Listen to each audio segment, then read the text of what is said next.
ni top story kwa sababu ni mchezaji ambaye kwa namna alivyokuwa anacheza ni mchezaji machachari sana, lakini kuna nyakati anaonekana, kuna nyakati haimbwi, maana yake kuna tactical issue lakini alivyokuwa Azam pale aliimbwa sana kwenye ligi. Aliimbwa kwa sababu kuna vitu alivifanya. Ndio maana nikasema natamani niongeze kitu kimoja kwenye hiki, kwa sababu Kipre anarejea Tanzania, ambao kwa sasa hivi vilabu vyetu vingi kabla alikuwa hajaondoka vilikuwa havijaanza kutengeneza ushindani mkubwa kutengeneza vilabu kwa kutafuta wachezaji bora.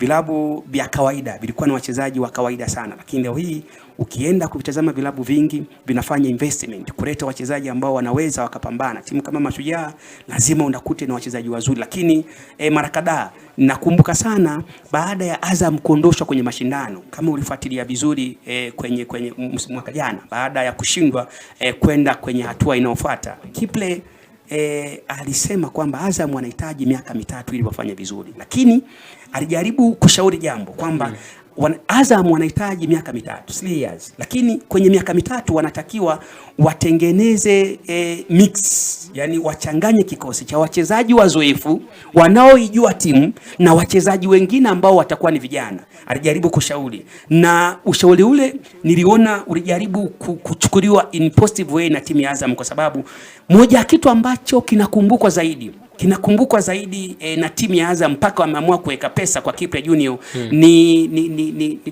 tunazungumza mara kadhaa ni ile legacy ya msimu wake wa mwisho. Ukijaribu kutazama legacy ya last season, msimu wa mwisho wa Kipre kuwa kwenye kikosi cha timu ya Azam, alifunga magoli 9 na aliassist nafasi 9, maana yake alihusika kwenye mchango wa moja kwa moja wa magoli ya Azam 18.